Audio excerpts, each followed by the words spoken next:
La plupart du temps, quand un dirigeant veut faire refaire son site internet, il va me dire que son site actuel est trop vieux, il est trop moche, il est pas assez rapide, il est pas assez moderne. Et on est d'accord que ces arguments-là, c'est des arguments très esthétiques, très superficiels. Ce ne sont pas du tout des objectifs en soi. Avoir un site internet plus joli, ça ne veut pas dire qu'il va mieux convertir. Avoir un site internet plus rapide, ça ne veut pas dire qu'il va mieux informer le visiteur. Et même si effectivement c'est des choses qu'il faut améliorer, c'est à mon avis quelque chose qui va de soi quand on fait un nouveau site internet. La question, c'est pas de savoir s'il va être plus joli, mais ça va être savoir s'il va être plus efficace. Et pour ça, il faut se poser les bonnes questions quand on commence un projet de refonte. Cette vidéo est la première d'une série que je vais refaire sur le processus de refonte complet de site internet. Et ici, on va vraiment adresser la problématique de base, c'est-à-dire quelles questions se poser quand on fait un nouveau site internet pour son entreprise, quand on fait une refonte. Donc on va voir ici ce que je considère comme étant souvent les mauvaises raisons de le faire. Ensuite, on va voir quelles sont les bonnes raisons, comment les analyser et comment en faire des objectifs clairs pour son nouveau site web. Pour vous présenter ça, je vais vous faire une analogie qui est peut-être pas très heureuse. Mais là, actuellement, si vous avez besoin d'un nouveau site internet, certains de vos critères seront sûrement que votre site actuel, il est moche, il est vieux, il est plus à votre goût parce que vous avez trop l'habitude de le voir, il est pas assez rapide, il fonctionne pas bien, il y a des bugs ou des choses comme ça. D'accord? Votre site internet, on est d'accord que quelque part, c'est un actif. Et c'est quelque chose qui devrait travailler pour votre entreprise. D'accord? Vous ne le faites pas juste parce que vous avez envie d'avoir une présence en ligne qui soit jolie. Vous avez envie quelque part qu'il travaille pour vous. Si vous engagez de l'argent dans un projet comme ça, c'est pour qu'il soit rentable et qu'il vous en rapporte à son tour. Et donc, logiquement, on pourrait essayer de faire une analogie au fait d'engager quelqu'un. C'est comme si votre site internet se transformait en un employé supplémentaire qui va travailler pour vous et vous permettre de gagner plus d'argent, vous permettre d'être plus efficace, vous permettre d'aller de l'avant avec votre entreprise et faire de la croissance. C'est généralement pour ça qu'on emploie du personnel et c'est généralement aussi pour ça qu'on refait un site internet. Donc, si vous avez quelqu'un qui vient chez vous et que vos critères pour votre nouvel employé seraient que l'ancien employé était trop moche, que l'ancien employé était trop vieux, que l'ancien employé était plus à votre goût, vous risquez d'avoir des problèmes, hein. D'accord? Et je ne pense pas que c'est ces critères esthétiques qui vont faire choisir votre nouvel employé. Quand quelqu'un arrive et qu'il est charmant, qu'il est sympa, qu'il est bien habillé, qu'il est bien coiffé, mais qu'il a l'air complètement incompétent et que vous avez l'impression qu'il ne va pas du tout vous aider dans votre projet, bah à ce moment-là, vous dites simplement au revoir, merci. Et la personne à côté, qui est peut-être mal fagotée, qui s'adresse peut-être pas très bien à vous parce qu'elle n'a pas tous les bons mots, qu'elle n'a peut-être pas le charme nécessaire, mais qui par contre est hyper efficace dans ce qu'elle a besoin de faire, et ben là, vous allez l'engager. Alors, c'est une analogie bizarre parce que quelqu'un de charmant, justement, peut être très fort en vente, et quelqu'un de contraire, de très technique, peut être très fort justement dans ces aspects-là. Ce qui n'est pas le cas d'un site internet, il doit regrouper un petit peu tout ça. D'accord? Mais c'est comme une petite équipe en fait. Et du coup, mettre l'importance sur des éléments très superficiels comme l'esthétisme, comme étant un des fondements de la refonte de site internet, c'est déjà une erreur. Comme je l'ai dit en ouverture, cet épisode est en fait le premier d'une série sur le processus complet de refonte de site internet. Et du coup, toutes les 2 semaines, je vais essayer de vous faire une nouvelle vidéo sur le sujet. Et on va couvrir dans ce premier épisode les objectifs, donc vraiment la base de la base quand on veut créer un nouveau site internet. Ensuite, on parlera de la cible, définir votre cible. Ensuite, définir quelle phase d'achat appartient à le visiteur quand il vient sur votre site internet. Définir la structure de votre site, donc les pages qui vont la composer. Parler de web design, pourquoi entre crochets, vous verrez pourquoi c'est très important. Le SEO juste, donc comment le faire par rapport à vos besoins à vous et pas juste dans l'absolu. Parler aussi de technique, j'en parle pas beaucoup sur cette chaîne, je vais pas en parler très souvent, mais je trouve que c'est quand même important d'aborder ce sujet-là. Et ensuite parler de suivi et optimisation, puisque votre site internet tel qu'il a été fait aujourd'hui doit continuer d'être efficace pour les années à venir. Et vous verrez qu'il y a ici et là quelques petits conseils que je vous donne si vous voulez continuer de suivre cette série sur la longueur. Donc je vais diviser cette première partie sur les objectifs en 3 éléments. Le premier élément qui est super intéressant, c'est que vous avez l'avantage d'avoir un site internet qui est déjà existant. Pourquoi est-ce que c'est un avantage? Parce qu'en fait, vous connaissez les problèmes de site internet. Vous connaissez les inconvénients et les avantages de celui-ci. Donc vous pouvez construire dessus, plutôt que de simplement partir de zéro en vous disant je ne sais pas vraiment ce qui marche en web. Et ça, je ne dis pas que vous avez besoin d'avoir mesuré absolument les visites et Google Analytics, les conversions avec aussi Analytics ou bien le Tag Manager, d'avoir fait des publicités Facebook et d'avoir vu ce qui se passait. Vous pouvez très bien juste avoir un site qui fonctionne et juste voir ce que vous avez eu comme expérience avec ce site internet avec les années et ce que votre client derrière a eu comme expérience aussi. Je parle de clients que vous avez eu, de clients potentiels et de choses qui ne sont pas faites justement peut-être à cause du site internet. Donc vraiment essayer de construire une première base sur ok d'accord, qu'est-ce que je garde sur ce site-là, qu'est-ce que j'enlève, qu'est-ce qui ne me correspond plus aujourd'hui, et qu'est-ce qui aussi a été une frustration avec le temps. Donc qu'est-ce que j'entends par là? Donc pour vous, ce que vous subissez peut-être depuis des années, c'est le téléphone sur votre site. Vous avez mis le téléphone sur votre site internet, et du coup, les demandes que vous recevez sont récurrentes et pas qualifiées. Alors peut-être c'est parce que vous avez mis votre Natel et que vous n'avez plus envie d'être embêté par votre Natel, parce que vous avez mis au début de votre activité et maintenant vous n'avez plus envie que votre Natel apparaisse sur le site, donc vous voulez que ce soit uniquement le téléphone de l'entreprise peut-être, ou alors peut-être que vous ne travaillez plus que par email. Je dis ça parce que moi, pendant 2 ou 3 ans, j'ai arrêté de mettre mon numéro de téléphone sur mon site internet parce que j'avais beaucoup de gens qui me contactaient pour des choses qui n'étaient rien à voir avec la création de site internet. J'avais un blog et j'avais une chaîne YouTube où je parlais un peu de technique et on me contactait plutôt pour me dire: Ah, j'ai vu votre article de blog, je ne sais pas comment faire ça, j'ai pas réussi, ça n'a pas marché, vous pouvez m'aider. Et moi, je perdais du temps à donner des conseils aux personnes alors que c'était pas du tout ma cible et c'était pas du tout quelque chose qui allait derrière amener un client réel. Donc du coup, c'était de l'énergie perdue et j'ai carrément enlevé le téléphone de mon site internet. Ça peut être un choix. Je dis pas que c'est ce que vous devez faire, je dis juste que ça peut être une frustration. Parce que ce qui se passe, c'est quand on a un site internet, souvent, on fonctionne pendant longtemps avec la même chose et beaucoup d'entreprises et de services ne font pas justement ce travail de mettre à jour le site. D'accord? Donc quand vous avez une frustration qui naît de quelque chose, souvent on va la laisser traîner pendant longtemps. La même chose avec le formulaire de contact. Peut-être que dans le formulaire de contact que vous avez actuellement, vous avez 3 ou 4 champs et vous ne demandez pas le téléphone et que vous aurez besoin du téléphone parce que c'est super important. Ou alors vous ne demandez pas le domaine d'activité qui les intéresse ou l'offre qui les intéresse parce qu'à chaque fois ça vous prend des allers-retours pour aller retrouver l'information. Donc ça, c'est des frustrations qu'il faut vraiment noter quelque part. Ou alors vous vous rendez compte qu'à chaque fois qu'on vous appelle, on vous pose les mêmes questions. Et du coup, vous dites, bon, cette question-là, il faudrait que je la mette sur mon site internet. Sauf que vous allez vous dire ça à chaque fois que quelqu'un vous contacte, mais au moment où vous devez refaire le site, vous n'allez peut-être pas y penser. Donc ça, c'est des choses qu'il faut faire. C'est vraiment se poser et noter, ok, qu'est-ce que j'ai eu comme frustration avec ce site internet? Pas qu'une question de est-ce qu'il est assez joli, est-ce qu'il manque des pages, est-ce qu'il manque des fonctionnalités, c'est déjà de base, qu'est-ce que lui vous a fait subir pendant ce temps-là. Puis derrière, en fait, aussi peut-être vous dire, ok, qu'est-ce que j'ai particulièrement apprécié, qu'est-ce qui a amené vraiment des avantages par rapport à ce que j'avais avant. Typiquement, peut-être vous avez un PDF à télécharger, vous savez que vous donnez des indications techniques sur un sujet. Vous avez peut-être une page qui est dédiée à la liste de vos machines que vous avez dans l'entreprise, parce que vous êtes dans un domaine où c'est que justement présenter vos machines, c'est important. Et ce que vous aimeriez, c'est effectivement avoir cette page-là, mais pouvoir la maintenir à jour facilement. Notez tout ça, notez tout ce que vous avez, parce que peut-être que ça, c'est des frustrations, mais c'est aussi des choses qui ont un aspect positif. La deuxième chose qui est importante, c'est pour votre client final, qu'est-ce que lui, il a ressenti en visitant votre site. Donc ça va venir de feedback de vos clients. Donc qu'est-ce qu'ils vont dire quand ils voient sur votre site internet? Pas qu'une question de il est pas beau, il est beau, j'ai pas compris quelque chose, j'ai eu un bug, c'est une question de ok, sur votre site internet, cette info n'y est pas, j'ai voulu vous contacter et puis j'ai pas reçu de confirmation quand je vous contacte, donc je ne sais pas si finalement, quand je vous contacte, vous avez bien reçu l'email derrière. Quand j'ai dû vous contacter, les demandes étaient trop génériques. J'ai l'impression qu'il manquait plein d'informations, puis vous avez dû m'appeler 4 fois derrière pour faire le point. Quand je suis arrivé sur votre site, il n'y avait pas de téléphone. Et ça, c'est très très frustrant parce que moi, je travaille beaucoup par téléphone, j'aimerais avoir votre téléphone. Tout ce que votre client final, qui sont des clients avec qui vous avez travaillé, ou même peut-être des projets qui ne se sont pas faits parce qu'il y avait ces frustrations-là, il faut les noter, il faut les garder en tête. Regardez peut-être vos anciens emails, regardez un petit peu les échanges que vous avez, regardez ce que le formulaire de contact vous a amené depuis votre site internet aussi, pour un peu le type de demande que vous aviez, si elles étaient qualifiées ou pas, et s'il y a des réponses à des questions, vous pouvez répondre directement sur le site qui va être fait. Tout ça, c'est un travail de fond qui ne demande pas beaucoup de temps, à mon avis, et qui généralement va amener de toute façon les plus grosses frustrations en premier. Pour vous donner un exemple, je trouve intéressant, il y a une entreprise qui s'appelle 37 Signals qui a développé pas mal d'applications dans le domaine de la productivité avec les années. Et eux, ils avaient un mantra qui était, si vous nous donnez un problème que vous avez sur notre application, donc si vous nous relevez quelque chose qui vous gêne, on va pas le garder, on va pas le mettre dans une petite liste et le compiler à un endroit pour que dans 2 mois, quand on règle des bugs ou qu'on améliore le logiciel, on l'ajoute directement. Non, on l'efface. Pourquoi? Parce que si c'est un besoin qui est récurrent, si il y a des gens qui nous écrivent toutes les semaines pour nous dire que c'est problématique, on va le savoir. Mais une demande qu'on reçoit une fois par un client, c'est une demande qui n'a pas vraiment une grosse importance. C'est-à-dire un problème qu'un seul client sur 2000 y vit, c'est pas très important. Dommage pour le client, mais c'est quand même une réalité. Quand tous les clients sont au même niveau, c'est cette situation-là qui existe. Mais si sur 2000 clients, on a 500 qui nous disent ah, c'est vraiment frustrant, là, de toute façon, on va le faire, on va le modifier. Et on n'a pas besoin d'avoir une liste de gens qui nous disent ok, ça va pas, ça marche pas comme on voudrait, parce que finalement, on va nous le rappeler tellement souvent qu'on saura ce qui est vraiment important à changer. Donc là, je pense que l'idée est la même. Gardez vraiment ce que vous avez en tête qui est important et ce que vous retrouvez un petit peu dans les emails, dans les anciens emails, qui peut vous faire être révélateur pour vous. Vous dites pas au cas par cas, ah celui-là il m'a dit ça, il faut qu'on le fasse. Ah celui-là il m'a dit ça, il faut qu'on le fasse. Ah là j'ai eu cette frustration, il faut qu'on le fasse. Non. Réfléchissez vraiment d'ordre général, qu'est-ce que vous pouvez améliorer par rapport à ça. Ça c'est la première chose. Ensuite la deuxième chose, c'est l'élément le plus important, donc l'objectif principal de votre site internet, c'est qu'est-ce que vous allez vendre sur ce site. On parle des entreprises de services, donc ce que vous allez vendre essentiellement, c'est des services et des offres. Donc là vous devez lister services et offres.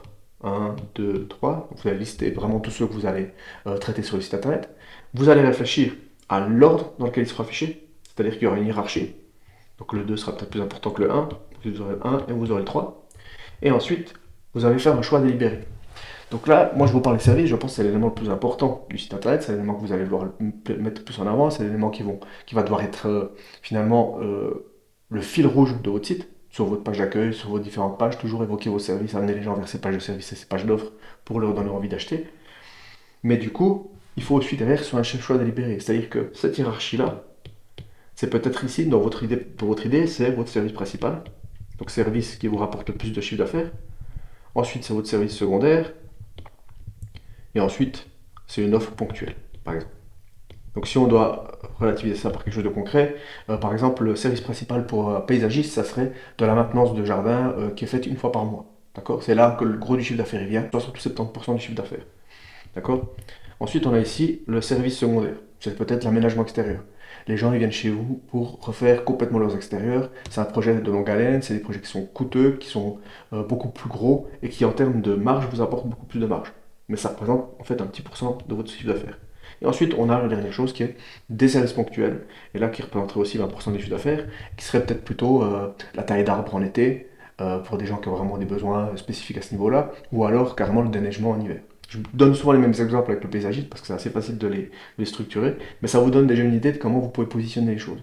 Simplement, sur votre site internet, vous n'êtes pas obligé de refléter exactement ce que vous vendez quand vous êtes avec vos clients.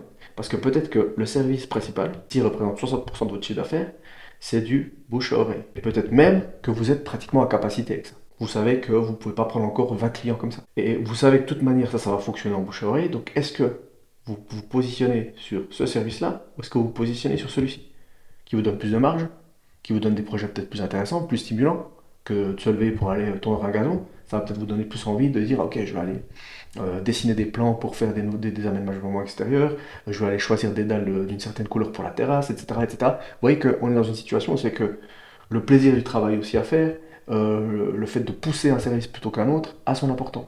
Donc peut-être que ici vous allez dire, ah finalement sur le site, moi j'aurais plutôt tendance à mettre quand même le 1 en premier, ensuite le 2 et ensuite le 3. Finalement, ça c'est ce qui va refléter exactement ce que vous voulez présenter sur votre site.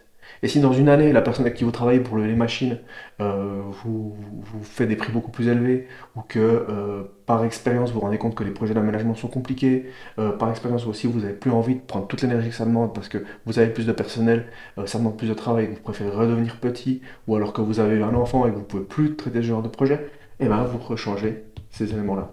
Ce que je veux dire par là de nouveau, c'est que c'est pas figé dans le temps, mais maintenant vous devez vous dire à l'instant T, si je dois relancer mon site internet et que j'ai un nouveau site internet dans 3 ou 4 mois, donc à l'instant T, qu'est-ce que je vais mettre en avant et comment? Et ça, c'est toutes des questions à vous poser. Et le truc, c'est qu'il faut arrêter d'être dans le cadre où c'est que c'est notre communication, elle est comme ça. Notre façon de travailler, ces services-là. Donc sur le site internet, doit refléter exactement ça. Ce que je veux dire, c'est que si on veut être cohérent, oui, on essaie d'avoir toujours quelque chose qui est un peu similaire, mais surtout, le positionnement que vous choisissez en web, il peut être un peu différent. Il peut être un petit peu décalé, il peut proposer des services un petit peu différents, il peut vous permettre de tester des offres, ils peuvent vous permettre beaucoup, beaucoup de choses. Donc je pense qu'il faut vraiment essayer de garder ça en tête, parce que finalement, les gens qui vont vous voir sur des annuaires locaux, les gens qui vont vous voir dans les manifestations, dans les publicités, les gens qui vont vous retrouver par le bouche à oreille, ne seront pas forcément les mêmes qui vont taper service de paysagisme, aménagement extérieur sur Google et qui vont trouver un prestataire pas loin de chez eux, peut-être à 10 ou 15 minutes, et qui vont venir vous trouver. Peut-être que ces gens-là ne seront pas les mêmes. Donc vous n'avez pas besoin d'avoir peur d'un seul coup de vous fermer des portes en profitant d'une certaine présentation sur votre site internet. Surtout que présenter les services d'aménagement en priorité sur un site internet par rapport à les services d'entretien, ça ne veut pas dire que la personne qui a choisi de travailler avec vous pour l'entretien va se dire oh, ils font pas en fait de l'entretien de leur priorité, donc je ne vois pas pourquoi je travaillerai avec eux. C'est simplement de nouveau une question de hiérarchie. Et ça, c'est très important.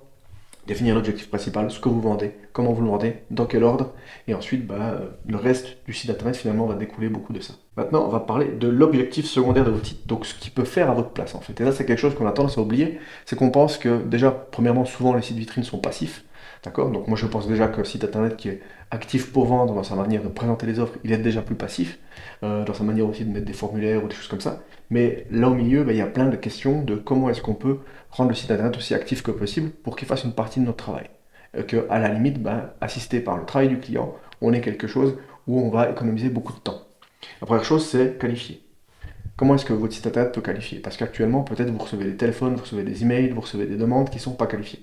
Parce que les gens, ils ne trouvent pas les réponses à leurs questions, ils lisent en diagonale, parce que les pages sont trop longues, ou parce que vous avez beaucoup de choses dans une seule page, ou au contraire, vous ne mettez pas assez d'infos, ou vous ne dites pas clairement pour qui c'est, pour qui ce n'est pas. Donc là, ce que vous pouvez faire, de nouveau, c'est réfléchir un petit peu, ok, qu'est-ce que j'ai comme téléphone fréquent avec les clients? Qu'est-ce que j'ai comme demandes fréquentes qui vont me casser les bonbons, pour être poli? C'est qu'à chaque fois, je vais me dire, ah purée, il est relou, quoi, sérieux, j'ai pas envie de répondre à ça. Qu'est-ce qui vient vraiment de ce genre de demande-là? Et comment est-ce que vous pouvez faire sur votre site un travail de qualification qui va permettre que ces demandes ne viennent plus vers vous? Ensuite, informer, ça c'est ce que je parle quand je parle souvent de FAQ, qui va prendre une partie de ce travail-là, c'est-à-dire qu'on va donner un maximum d'informations, mais aussi expliquer les processus, parce que ça vous permet d'éliminer des doutes quand la personne elle vous appelle. Ça vous permet aussi de faciliter les appels ou faciliter les rendez-vous de vente. Donc si vous allez faire un devis, la personne elle sait déjà un petit peu comment vous travaillez par la suite. Elle aura déjà lu sur votre site internet des choses que vous n'aurez pas besoin de lui présenter à nouveau. Donc ça c'est aussi des choses qui sont importantes, c'est d'informer et d'expliquer aux gens, de les prendre par la main et de les rassurer en leur disant qu'est-ce qui va se passer ensuite. Ensuite c'est de simplifier. Donc ça c'est pour le client et pour vous. Pour vous, c'est simplifier le processus de contact, par exemple. Qu'est-ce que ça veut dire? Ça veut dire demander les bonnes informations à la personne, pour éviter que vous devez retourner vers la personne pour lui demander, par exemple, son numéro de téléphone. Ça va être simplifier le processus de demande de devis, en demandant beaucoup plus d'informations au client. C'est pas forcément quelque chose qui va simplifier la vie à lui, mais ça va vous simplifier la vie à vous. Ou alors simplifier carrément le processus de contact en mettant uniquement le numéro de téléphone. Parce que c'est comme ça que vous aimez travailler. Ça va être de toute manière vous simplifier la vie grâce au site internet en ayant vraiment une procédure qui va correspondre à vos attentes, mais aussi derrière qui va correspondre évidemment à celle du client autant que possible, en essayant de lui simplifier la vie à lui également, grâce au retour que vous aurez. Et puis éviter, du coup, par le fait de simplifier, essayer d'éliminer autant que possible les objections que le client il peut avoir en lui donnant des réponses à peu près à toutes ces questions. Ensuite, obtenir les bonnes infos. Alors là, je pense que je me suis un petit peu répété, c'est-à-dire c'est un peu la même chose que là, c'est-à-dire que obtenir les bonnes informations, c'est pas une notion de simplifier, c'est une notion beaucoup plus de réussir à demander les bonnes informations au moment où c'est qu'on va faire la demande de devis, où c'est qu'on va vous contacter, où c'est que la personne elle va venir vers vous. Là, c'est vrai que c'est important d'obtenir les bonnes informations. Et puis, ensuite, le processus de vente. Donc, c'est-à-dire que là, le site internet doit faire ce travail de vente, c'est-à-dire qu'il doit être pensé en termes de structure, en termes d'offres, en termes d'évolution. Je parle d'évolution par exemple dans le fait de mettre en avant la taille d'arbre en été sur votre site internet et mettre en avant le déneigement en hiver par exemple. Et puis évidemment tout le travail de conversion dans la présentation des offres, dans la manière de le mettre en avant. Ça j'en parle dans plein de mes vidéos, donc c'est important aussi. Et puis ensuite le processus d'automatisation qu'on aura derrière. Donc là c'est une question que vous pouvez vous poser, c'est qu'actuellement votre site internet il fait son travail quand les gens arrivent dessus d'obtenir des leads, d'obtenir des conversions ou peut-être d'informer comme vous voulez. D'accord? Mais il y a aussi tout un processus qu'on peut mettre en place et quelque chose que je pense que vous devriez réfléchir dès le départ, c'est qu'est-ce que vous pourriez automatiser. C'est-à-dire qu'une fois que quelqu'un vous contacte, il se passe quoi? Est-ce que la personne vous envoie simplement un email?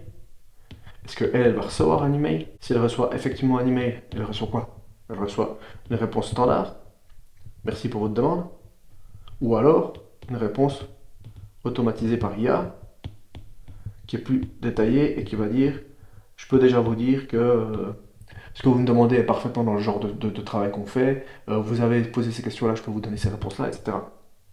Peut-être que c'est faisable. Et aussi, pas que le processus de conversion, mais aussi derrière, où c'est que ça va. C'est-à-dire que plutôt que d'aller dans un email, ça peut aller dans votre CRM pour que vous puissiez gérer la demande, simplement que vous le déléguez à Jean-Phi qui va devoir l'appeler pour lui poser des questions, etc., etc. Le processus peut être plus ou moins complexe en fonction de votre entreprise. Et tout ça, ça peut être lié à l'automatisation. Évidemment, n'automatisez pas quelque chose qui vous demande peu de travail ou qui n'est pas une grosse friction actuellement. Automatisez que quand ça devient nécessaire. Mais ça, c'est aussi des choses que vous allez ressentir. Vous allez vous dire, à chaque fois qu'on a des contacts, c'est la galère parce qu'on ne sait pas à qui c'est qui a pris le contact en main, parce que c'est dans la boîte email, on ne sait pas qui c'est qui traite la demande, on ne sait pas qui c'est qui va gérer derrière, on n'est pas toujours au courant, on doit demander ça en interne lors des réunions. Donc ça, on automatise. Même chose avec la demande de devis, est-ce que vous ne pouvez pas automatiser une partie de la création? Est-ce que c'est pas quelque chose qui est envisageable? Est-ce que vos devis n'ont pas toujours un modèle qui est un peu semblable? Est-ce qu'en fonction des champs qui sont remplis dans la demande de devis, vous pouvez pas déjà pré-remplir un devis de votre côté pour vous faciliter la vie? Si la personne elle demande un truc spécifique, vous savez que ça coûte tel prix, puis vous pouvez déjà l'intégrer dans le devis. Vous voyez ce que je veux dire? Il y a des notions d'automatisation aujourd'hui parce qu'on peut tout automatiser. Il y a des entreprises où c'est que 90% du travail de fond comme celui-ci, qui est administratif, est automatisé. On va loin, on peut aller très loin. Mais ce que je veux dire, c'est que Il ne faut pas vous brider en vous disant je veux juste faire un site internet parce que j'ai besoin d'avoir quelque chose de plus moderne. Il faut essayer de vous poser ces questions de fondation, quitte à aller assez loin dans les processus pour réussir à vous dire ok, comment est-ce que je peux en fait en faire l'actif qui a le plus de valeur en fait dans ce que je développe pour que derrière ce soit hyper efficace pour convertir, mais que ce soit aussi hyper efficace pour me faire gagner du temps et que ce soit plus une frustration systématique, que ce soit vraiment un outil qui va me permettre d'être hyper libéré de plein de charges administratives un peu chiantes, excusez-moi du terme, pour justement que dans le futur, vous ayez quelque chose d'hyper solide sur lequel vous reposez. Je vous garantis que ça va vous donner aussi beaucoup plus envie de le communiquer votre site internet, de le donner aux gens, d'envoyer l'URL d'une page pour dire ah bah demande de devis, faites-le par là, c'est beaucoup plus simple, comme ça moi j'ai toutes les infos. Ça devient vraiment un outil de conversion, mais aussi un outil de gestion administrative. Et une fois que ça s'est mis en place, eh ben, vous verrez que c'est un gros plaisir de bosser avec son site web et de le faire évoluer. On ne l'oublie plus en fait dans cette situation-là. On n'est plus dans une situation où c'est que le site internet, il est juste enterré quelque part en train de prendre la poussière. D'accord. Et qu'on vous le rappelle quand on vient vous dire que votre site internet, il est pas génial, il est un peu lent, etc. Pour rappel, c'est vraiment le but de ma série ici, c'est de vous faire reprendre le contrôle de votre site internet. J'ai trop l'habitude d'avoir des gens qui n'ont pas vraiment de contexte par rapport à ça et qui me disent juste ouais, il faut qu'on fasse un truc nouveau parce que c'est plus très à jour. Mais plus être très à jour, c'est effectivement, oui, tous les sites internet, tous les 2 3 ans, si on les refait, on aura des autres choses à dire dessus. Mais ça, c'est en fait quelque chose qui est de base, on va dire. Et c'est la même chose avec l'esthétique, c'est la même chose avec les performances, c'est la même chose avec tout ça. Ces choses-là, si vous avez juste un prestataire aujourd'hui et qu'il n'est pas capable de vous fournir un site internet de qualité, qui est beau, qui est rapide, ben vous êtes trompé de prestataire. Je pense que c'est un acquis pour la plupart des prestataires de création de sites internet que c'est la base.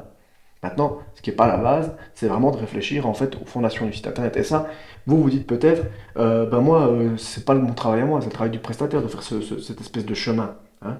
Et je suis d'accord, c'est un peu son travail, c'est un peu son travail de vous poser les bonnes questions, mais il ne peut pas les poser les bonnes questions si derrière vous n'avez pas les réponses. Ou alors si vos réponses, elles sont fausses. Et ce qui va se passer, c'est que vous allez développer un site internet aujourd'hui, vous allez dépenser, je sais pas, 5000 patates pour un truc qui va correspondre à une version de votre entreprise à l'instant T, qui sera même pas vraiment dont vous avez besoin aujourd'hui, et dans 2 ans, vous allez retrouver dans la même situation, vous dire, ah, il me frustre mon site, il faudrait que je refasse parce qu'il est plus assez moderne, il commence à devenir vieux, il commence à devenir plus très performant.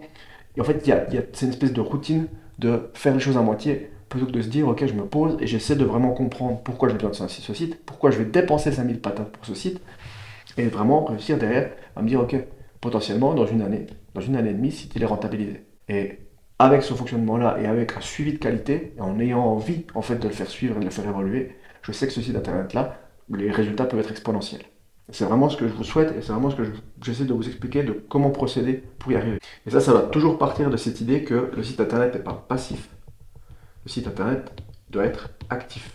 Et si cette notion de passif à actif est encore un peu floue pour vous, imaginez l'idée que vous avez soit un site vitrine, qui est en fait le site vitrine un peu à papa, qui est là pour présenter quelque chose, mais finalement n'est pas du tout interactif dans l'idée, et le site qui convertit, qui lui justement est actif et justement est interactif et va réussir à générer quelque chose. Et cette différence fondamentale entre les deux, elle est un peu longue à expliquer, mais je vous explique tout ça en détail dans ma vidéo juste ici. On se voit là-bas.